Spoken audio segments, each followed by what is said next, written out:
All right.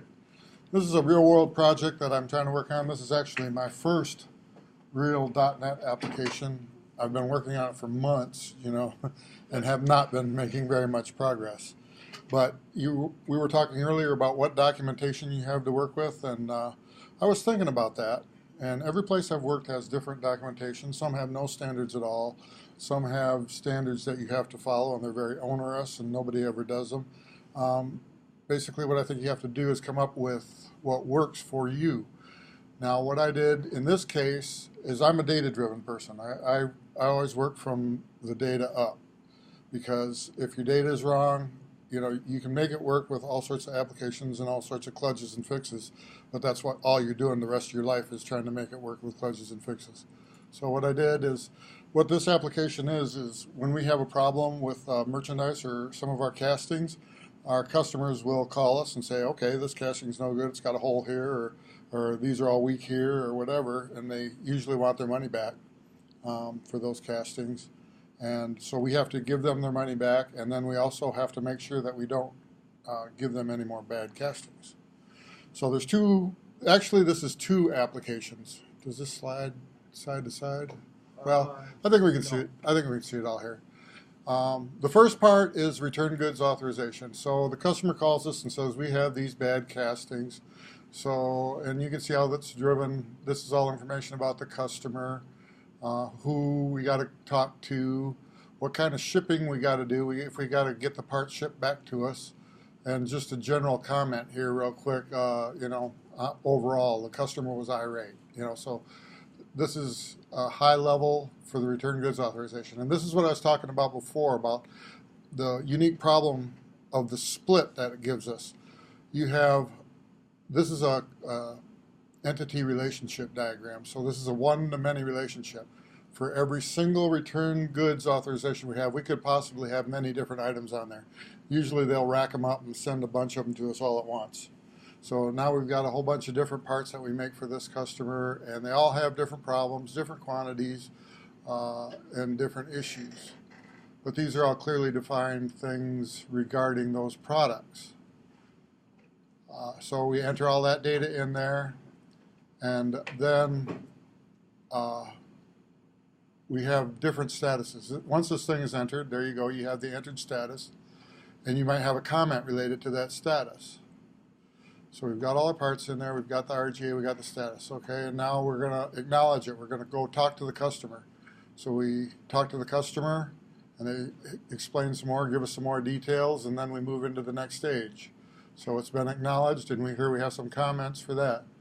Let's say we need to take some actions, or we have to wait for the parts to come back to us, which is probably the most common thing. So then that moves into the next status, waiting, and we have some text associated with that. The requirement for this, it's an Access database right now, and the requirement was most of this stuff is just free format text. I'm used to working with concrete data, so that's part of a paradigm shift for me.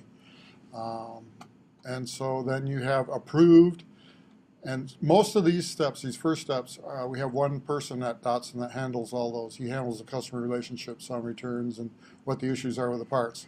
Once he's done with it, it's approved. And then it goes up to our accounts payable person, and they will issue a credit for it. So this gets handed off at that point. One thing that happens when you enter a goods authorization, we need to make sure that it doesn't happen again. So this thing's pretty straightforward. It just, you enter it, and then it works through the steps. However, for every item that they return to us, we want to generate one of these things called a corrective action. Well, here, let's look at the data for the corrective action. As you can see, this one looks similar, except that this one each one of these corrective action requests deals with a particular product or item. So for one RGA, you could have a whole bunch of these. The philosophy or the logic is still the same. You have this thing out here, and it has to move through all of these steps right here. These can be created both from returns, okay, or from returns, as well as from an internal action. Let's say we just recognize something bad is happening with parts. So we would want to just kick one of these off automatically without an RGA. And then preventative, you'll see, and a vendor could call us saying that they're having problems with some of our parts. So this is the data for that. And then, now this is the meat of the matter. Oops, okay, this is good. This is how the thing works. The return goods portion was straightforward. It just falls straight down the slot. This one is a little different. You enter a nonconformance. These are the stages. You'll type some text about that. This is what the customer says the issue is, and this is what we see. And then you'll move to the next stage, identify the root cause. Okay, what caused this? Is it bad sand in our molds? Is it the wrong grade of iron? Was the iron too cold? Identify the cause. And then define what we're going to do about it. So once we've done that, then we want to go out there to the shop and actually execute what we've decided to do. Once we've done that, we want to come back in and say, hey, did that really get the problem taken care of? Well, in some cases, yes. In some cases, no. Now, your software program is going to ask these questions as you go along. Yes. Is that correct? Yes. Okay. When you get to verify action, when you click on verify action and you want to, let's say you've done verified action, you know, either it's good or it's bad, you're going to close that. And then it's going to ask you this question: was this action successful? And you'll say no. And then it'll come up here and it'll ask you again, okay, well, since that wasn't successful, was it the root cause? Did you identify the correct root cause? Well, maybe, maybe not.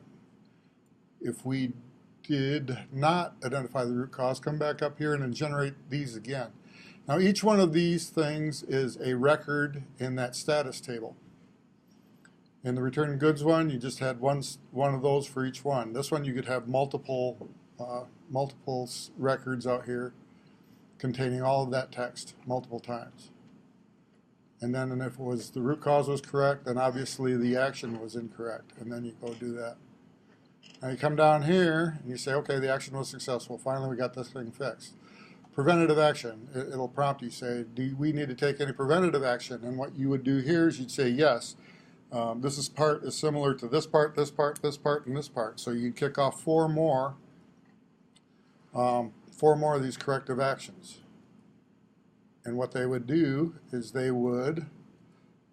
copy the nonconformance from the original one. They would clone the root cause, and they would clone the action. And then you'd have to go through, and then this loops around for as many parts as you have that would have the same problem. And then once those are entered, then they would have to follow this.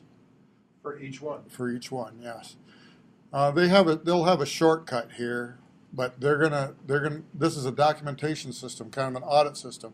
They're going to have a bunch of them out there, and they can take a shortcut. They can say, okay, enter nonconformance. This is the same as X. Close it. Okay, so they'd be able to shortcut down to the bottom, but they're going to have to make some statements out there. And if we go back to the database, somebody's name will be on there, and the timestamp that they did it will be on there, and then the text they entered will be on there. So whoever decided to take the shortcut will be identified, and whether that was the appropriate action or not remains to be decided. And then ultimately what you do is you just close the nonconformance. As far as documentation goes, what you'll see that's missing here is screens and how they look. And that's been one of my major bugaboos. I could probably on the board give you some sketches and stuff like that, but that's where we're at as far as the design goes right now. Now, did you just draw this stuff? I know, shame on you. Did you just draw this stuff up on your own, or where did you get all the input for this? And I think this is a critical piece of, we're just programmers. We're not the know-it-alls or the all-knowledge people. Okay, I hope you give a good answer on this one. I do. I actually do. Thank you. That was the next segue. I had 4 sources for the work that I did to come up with that diagram and that workflow. The first one was the original Access databases. There was 2 of those. There was what we call the return goods authorization ones, which contained everything, even the corrective action stuff. And then there was one called an internal corrective action, or internal scrap report, I think is what it was called. So we had we had to get rid of those. So I studied those and I says, okay, what are the essential data items of those? Then I went and talked to the person that actually handles these, that actually enters these. And we had many back and forth. So I had to really understand what all these things were in the Access database and why were they important. And some of them were and some of them weren't. And if you saw the Access database, you see that everybody that used it a little bit differently, and it was just a mess. Okay, so I got as much information as I could from that, and that's probably gave me 80% of what I had there. Then I went and got on the internet and looked at other corrective action databases, packages out there. And I really couldn't see the internals of those, but I could see their marketing materials and what they look like. They'd show me screenshots, and so I got some more ideas there. And can I interrupt you right there? When you went out to the internet, now you probably just scribbled or saved some shortcuts or nothing or something. But that's where it goes back to that program that I showed you, that Zotero at the beginning. Oh, yeah. That's when, as you go out and find stuff on the web, then you just click and collect all those, and then you have them all in a collection, so you can keep referring back to them really quickly. So that's where that Zotero really comes in handy when you're doing stuff like this. Okay. And now I lost my fourth one. There was four. There was four. So you have your customer service, your existing database, then you went out on the web. Yeah, and I'm trying to think. I had it. It was there. Did you talk to end users at all that are using the program? Yeah, Or that would be that was first guy? number two. Yeah. Oh, okay. You know, after I looked at the Access databases and I looked at that. But Sorry about that. I didn't mean to throw you off track. Oh, that's okay. It happens. But that's the process that we're going through right now. And actually, like I say, I could still use help. So maybe we'll bring this up again. Maybe I will sketch out some screens or get some screenshots of what we're doing. And we can add that to this project as well. So throw it in the back of your head. I'm sorry to interrupt.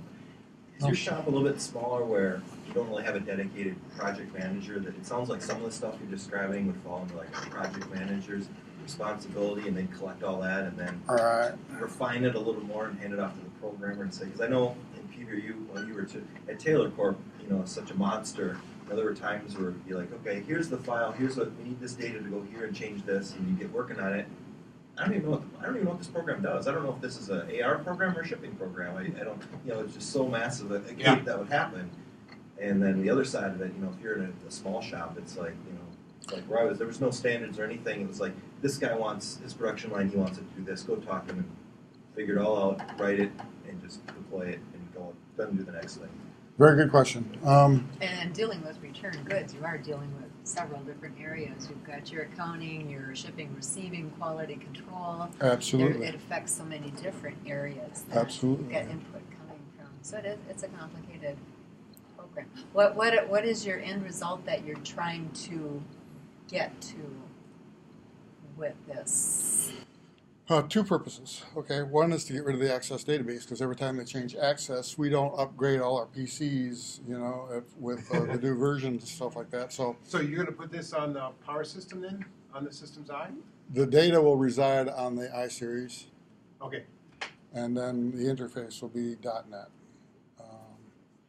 And in answer to your question, we are a very small shop. When I started there, it was one other iSeries guy and myself, and we had differences of opinion, so he went down the road.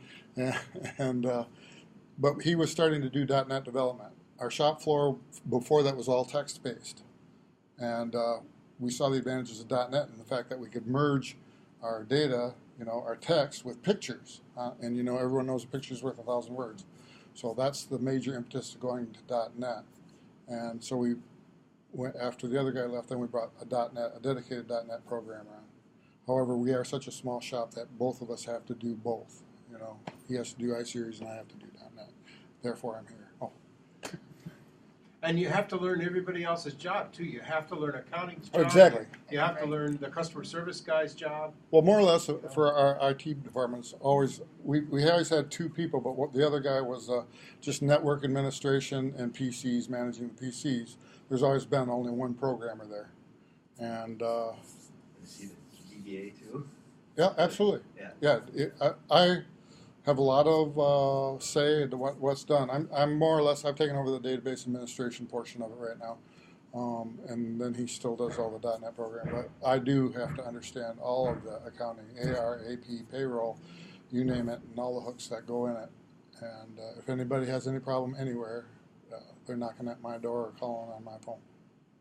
But then, that's good because you're Now, doing it. and this is an interesting thing about being a programmer is all of a sudden we're crossing all the party lines. So if you, like I saw this at Precision Press, is there was the accounting system, the accounting people, and they hung out with the accountants. We had the shop floor guys, and there was the small presses and the big presses, and they hung out different. They hung out with each other. Well, and then there was the people that did the cubes, the Post-it note cubes, and they were a whole set. They were doing silk screening. And as a programmer, I was crossing all of those boundaries, and I was comparing notes of what everybody was doing, and it gave me an opportunity to offer suggestions how things can be more efficient, because I wasn't stuck in the party line for those different areas. So it's really an exciting position to be in, because you're like a fly on the wall, and you get to see what everybody's doing. It's very cool. It The is. smaller the environment, the more you probably. It's Yeah. like the Taylor Corp exam. I had quite a bit of culture shock because I went from the huge monster of that to being pretty much a one-man show, and it's like, oh, so I have to run around and get all this stuff from the users. Where's the project manager? And who's my If you couldn't even, you'd have to have a meeting and talk a month if you wanted to create a new table. Yeah. When I You'd moved have to propose. I mean, it's like I need a new table. Well, then why don't you create one? Oh, I can do that. Well, yeah, you're it. Oh, so it's. When I moved to Mankato, I got hired as a project coordinator for the Taylor Corporation. Okay. Familiar with the situation? So we know, yeah. A little bit of red tape there once in a while. Well, that's all I had, and like I said, I'd be more than happy to bring this up at any time in a lot of different contexts. Yeah, as this thing unfolds over the course of the semester now, bring us back some updates and Okay. different things that come up. And even situations that you're dealing with. It'd be nice to hear, some of the puzzles you have to deal with. Well, right now, I'm my big puzzle right now is we use Telerik Controls, which is an aftermarket control vendor, and we're using what's called a RAD grid and a RAD editor because I need to put hypertext links in this stuff. So that's my issue right now is how to make that RAD grid work the way I want, and that's why you need to see pictures of the screens of what I'm working on. Oh, okay. One other thing now, you have your database laid out in your flow. How are you tackling this project? What are you, how are you breaking it? Are you breaking it into pieces and doing certain pieces, or what's your tactical maneuvers for getting this into code? It's kind of a rapid application development. I kind of got the grid up there, and I have the RGA portion. It's that status part that's giving me my bug right now. So. I'd say basically I broke it down into 3 areas. Okay, the first area is we have to be able to find the RGA or find the corrective action. So you just have a grid or a table there with various filters on it that will give you the information you need to locate the one that you want or to locate the set that you want. And then the other part would be to enter and generate the other documents or other work that needs to be done. I haven't got to there yet. The third part that I'm working on right now is just presenting that status and being able to navigate those statuses the way I want to. That's where I'm at right now. And then do you work mainly for code and then make it look pretty later, or you make it look pretty and do the user interface as you go along? Kind of both, hand in hand. Yeah. I want it to look good as I'm working on it. Yeah. So. And Visual Studio lets you do that too. That's one of the nice things about Visual Basic is you click and drag and the controls are pretty nice. My priorities are to keep the code as simple as possible because I'm new to all of this. Yeah. So if it's something that's going to make it just a little bit prettier and add a whole bunch more code, then I'm leaving that out. Yeah.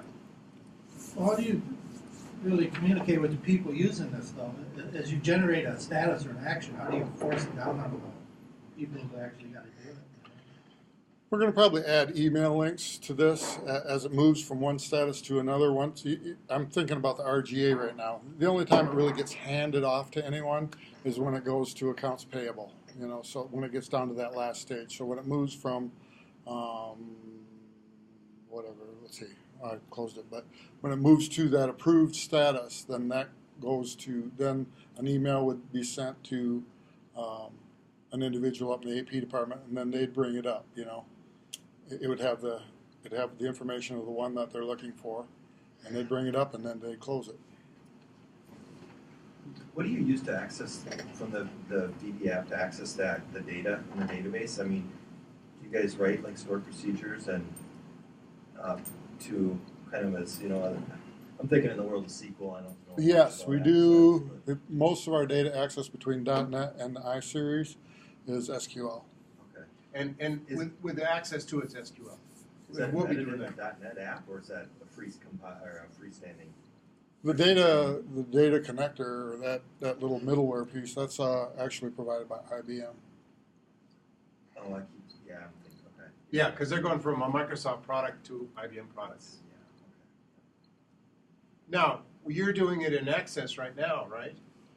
Yeah, but they've more or less quit using that because it's just nobody can open it up. I mean, for your development, or are you no. your development? Are you tying right in with the iSeries? We're tying right in the iSeries. Okay. Because what I've done in the past is I develop things with Access as my development, and then I just change one line of code and I point at the big database when we're all done. I figure that's true, but I had to develop my database on the iSeries. On Anyway, the I iSeries, had to. What I had to do is I had to extract, transform, and load the database from the Access. Because I still can't. I can't just ditch all that old data. I wasn't able to transform it all, but I transformed probably 80 or 90% of it, and they can still refer back to, if they really had to get at something, then they had to go back to the Access databases. But we Sure. still have data going back like 5 years or something. And you like design that. new tables and everything. Yeah. See, I was in a security issue, so they didn't want me to be tied in with the live data, Yeah. and because I was like contractual, Right. and so then I did everything in Access, which is just a toy. It really is just a toy. Yeah. And then when we were ready, we just changed a couple lines of code, and it worked in the live database. It was very, very sick. And they didn't even let me change the code. I gave them what I had. They changed those couple lines, and they were good to go. So, but that's one of the beauties of SQL, which is what you'll learn, that we can switch back and forth like that. But you're probably smart because you have the access to the was it iSeries. DB2 or Yeah, it's DB2. DB2? Yeah. So you have access to that. You may as well be connected to it right away. I just set up test libraries on the production machine, and you guys don't know about libraries and stuff like that. It's like directories, but on steroids. Only better. Yes. It's like comparing a Mac to a PC, right? Well, it goes into way too much detail to discuss right now.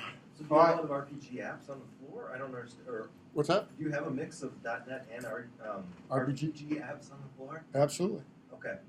We're trying to get away from that. We're going to .NET applications again because of the It's pictures, just going to phase out. and because of all the young people coming into the industry. They see a green screen and they don't want to work with it. They don't know what to do. They're going,